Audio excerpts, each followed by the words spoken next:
right now on this global stage that we're at right now. The Transportation and Climate Initiative, also known as TCI, is really critical for U.S. state-based climate policy, but also the world overall. So I'm really excited to have this conversation. So for those listening, let's get right into it and get a nice footing in the ground so people can actually engage with us on some questions. Describe for us, what is TCI and what is its environmental impact? Great. And thank you, Vartan, and the whole Climate Group team. It's been such a pleasure to work with you all, not just on Climate Week, but of course on TCI. And let me tell you a little bit about what TCI is so that then I don't have to spell out the acronym any further.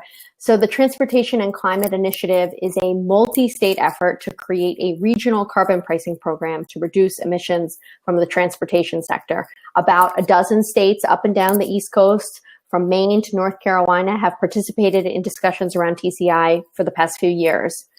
As many people know, transportation is now our country's largest source of carbon emissions, surpassing the electric power sector and now comprising 40% of the nation's emissions.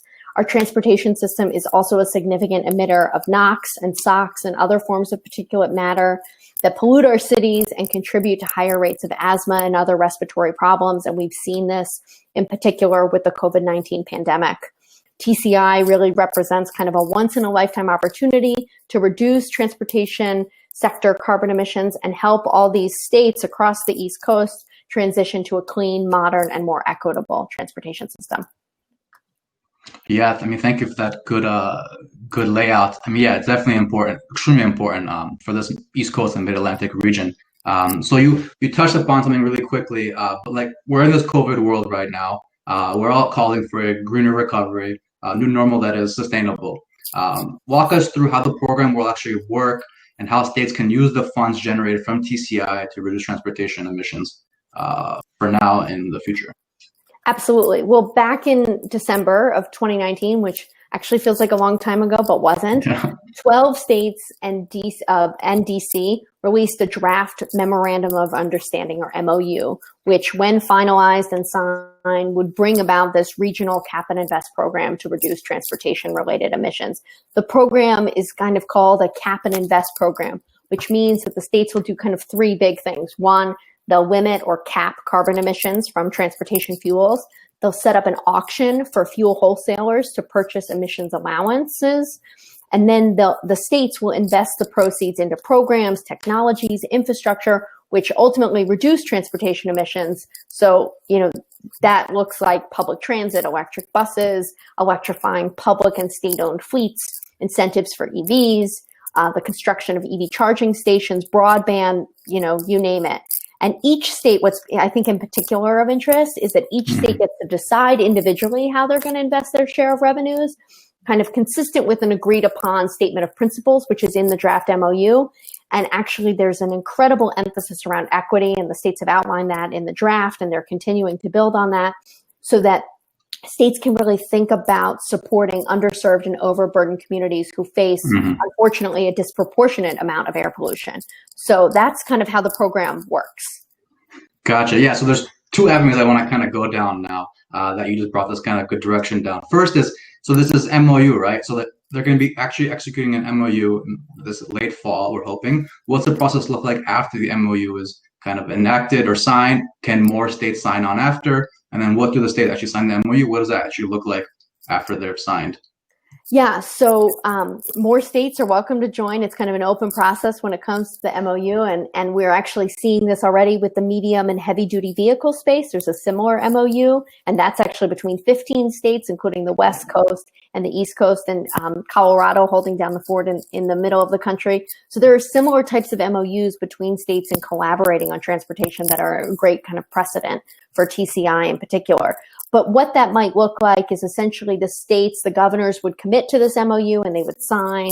But then over the next 2 years, states would be standing up the program. Some states would need to pass enabling legislation in their legislatures to talk about how they would use that revenue and to work together with their executive. Depends on the state. Other states will just focus on kind of the planning and the investment and may already have authorizing legislation. And it's really tied to states that have climate or GHG emission reduction goals that are binding in legislation. So we see that up and down across the East Coast. So those states are legally required to come up with solutions to reduce emissions from transportation, buildings, electric power. And TCI is a really helpful solution to that big problem and allows the states to work collectively. Gotcha. Yeah, definitely. It's not an easy task to get something like this kind of passed and signed. Having so many states in a nonpartisan way working together is something actually very beautiful to see. So my next point also was that you touched upon this equity component as well. How is TCI going to help, obviously, all people? What we're kind of focusing on is there's a big equity push as well for this, right?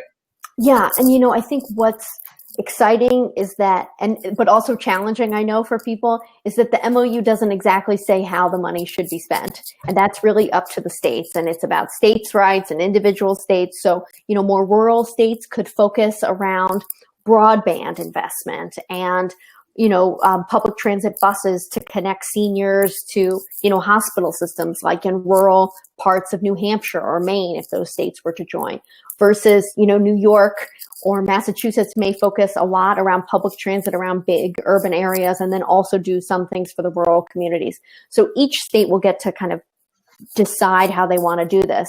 But the states are expected actually to hold a webinar next week where they'll walk through some of the equity provisions that they've been thinking about. And some of the recommendations we've seen from the NGO community and from the environmental justice community have included things like data transparency about where we're seeing the pockets of the most emissions, so that, for example, hubs where, companies may be idling their vehicles, or distribution centers, those may be high emissions areas, or thinking about highway corridors, so that we can target electrification or emissions reduction strategies for those areas in particular, so that equity community advocates can potentially be involved in the decision making about how funding is used and transparency.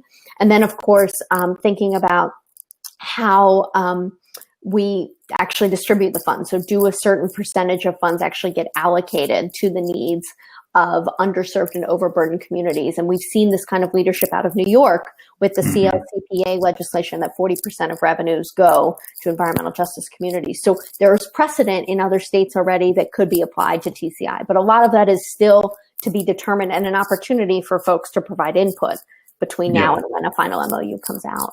No, I definitely agree, and people should definitely provide their input as much as possible if they want the funds to be allocated a specific way.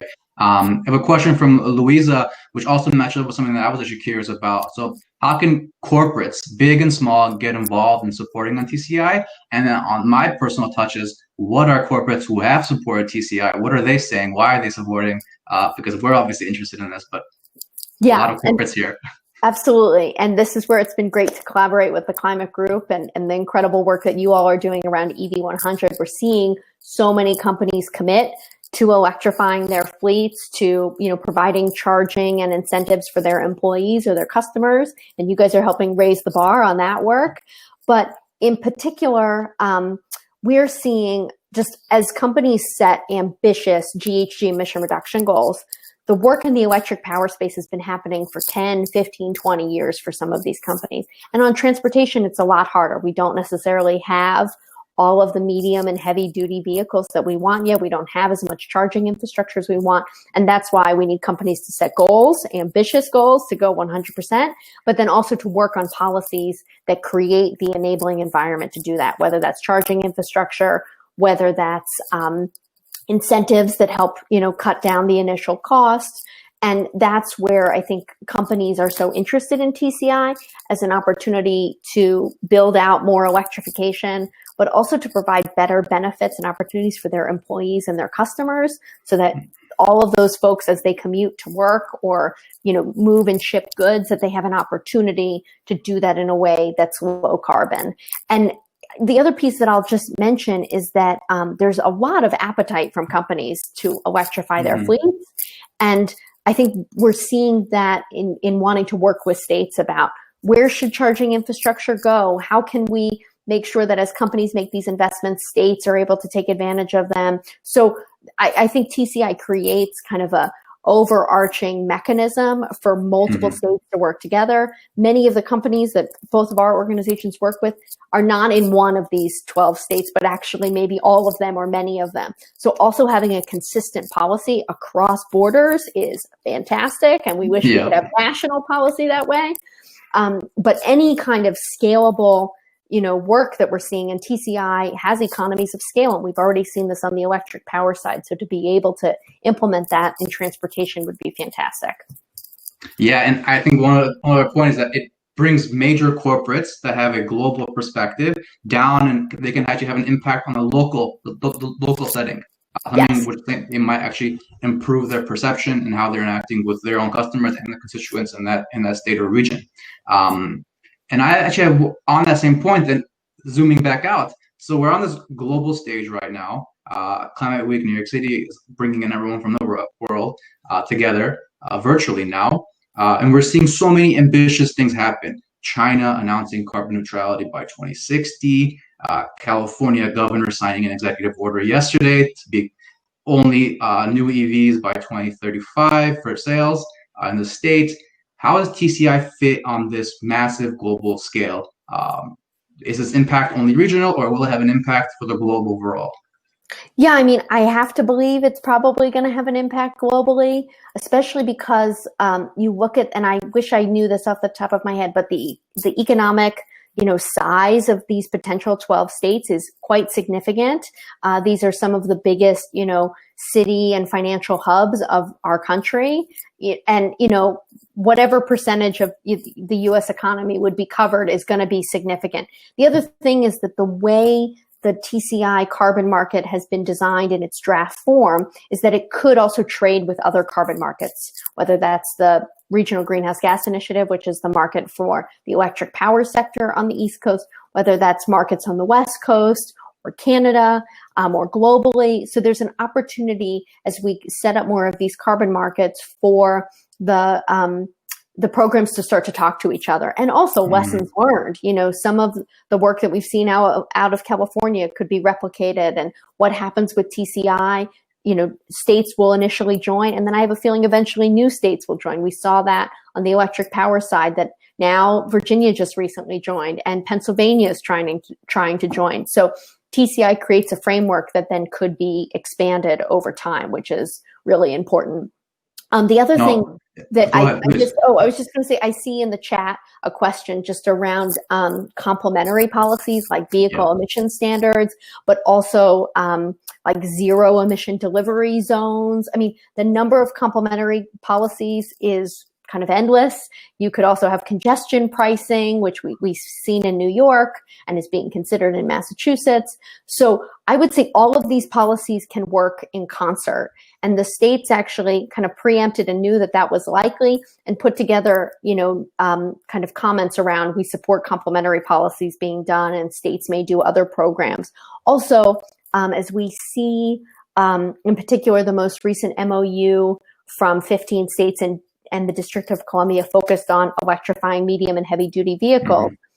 One of the ways we're going to get there is initially through some incentive programs to help spur that market and kick it off. And TCI, the revenues of TCI could go into programs like that. And we know that medium and heavy duty vehicles disproportionately carry a lot of the emissions when it comes to transportation. So that's a high impact way to use those dollars. And one of the, ways that I think the states will be considering how they prioritize spending. So these complementary policies are going to be essential to really make TCI most effective. And to be frank, we've seen that on the electric power side. We have RGGI, we have, renewable portfolio standards, we see energy efficiency programs, we see solar programs. So we know that we need kind of a multi-pronged approach to be effective. And of course, the urgency of the climate crisis requires us to try everything that we can as fast as possible. That's definitely true. The urgency could not be stronger right now. And to that same point, there can't be one silver bullet solution for addressing climate overall from a transport perspective. So everything needs to kind of work in tandem together. The same way all these policies need to also work in tandem together. We have a question from Anasia. How can government better message a transition to EVs as an achievable solution for all in support of ambitious policies? How to overcome the idea that EVs are just a solution for the rich and get more industries and consumers on board? Yeah, well, I think one of the first ways to do that is electrify buses because, obviously we care about, light duty vehicles that we all personally own. But as many folks know, a lot of individuals aren't driving cars right now. The frontline workers who need to get to work, the majority of them are actually using public transit, and they're not using trains and subway. They're actually using buses in many cities across the country. So I would say if we prioritize our electrification into the solution set that's going to have the biggest impact for the most number of people, that should be how we prioritize it. Of course, we do want to help incentivize all individuals to get electric vehicles wherever possible. And we've seen in past kind of cash for clunker programs back under the Obama administration, that was paired with some of the programs that California had specifically to decarbonize the transportation sector, so that individuals could pair programs to try and cut the costs of, personal electric vehicles. But this is where I think there's also an opportunity for environmental justice and equity groups to really engage and highlight what are the needs of their communities who face the greatest burden of transportation pollution. And if the majority of that pollution is coming from medium and heavy duty vehicles or buses, then we prioritize that. If it's coming from cars, then we do that, and really looking at kind of the geographic footprint of emissions and being strategic about where we place our dollars. No, definitely. And I would also counter that in some way also, as an example to this question exactly. Recently, Lyft joined EV100, and they committed to their platform becoming electric by 2030. What that will do is that the everyday drivers of cars on the road will convert to electric. That will inherently let more people experience electric vehicles, seeing that it's not just for the wealthy, it's not just Tesla every single day. It's everything something that everyone can engage with. And that will require proactive policies from the government, working with corporates to really make sure the incentives in place can actually benefit both individuals and corporate communities to take advantage of it. The other place is thinking about the resale of electric vehicles. So obviously the resale of electric vehicles is where they're a lot cheaper. And we all know that as soon as you drive a new car off the lot, you already depreciate it immediately. So thinking about where we can put incentives into that second market is really important too, so that people who are buying used Teslas or, Ford, whatever. Soon there'll be Ford F-150 electric trucks. So, hopefully there'll be a whole market there. But thinking about putting incentives in that place too, so that people who are part of that secondary market are actually able to take advantage of tax credits too. I definitely agree. Okay, so we're coming close to time. 30 seconds. What do you see the outlook of TCI being 5, 10, 20 years out? Will it exist? Will it not be needed anymore? Yeah, well, I think unfortunately, it will be needed even 10 years from now. 2 years from now, the program hopefully will be in place and we'll have had the enabling legislation and many states will have joined. 5 years from now, we'll really get to see the fruits of our investments. And, we'll hopefully have much more robust electric vehicles, infrastructure, both at the light, medium, and heavy duty spaces, and much more robust electric public transit, which is huge. But then, I think 10 years from now, hopefully, there won't be that many cars on the road that are internal combustion, and the majority will be electric vehicles. So the actual price that we see from TCI will be very low because we'll have done our job. But what's great is that TCI also creates this market, and if we need to increase ambition or ratchet things up, we can. And, hopefully by 10 years from now, we'll have avoided the worst impacts of climate change and made the impacts we need to. So thank you so much for this discussion and for the folks who joined us. But, we've got a lot of work to do to make this reality. I definitely agree. That's a good, ambitious note to end on. Thank you all for joining. Please join us back at the auditorium for the final session during Climate Week New York City 2020, the Climate Pledge. Thank you all.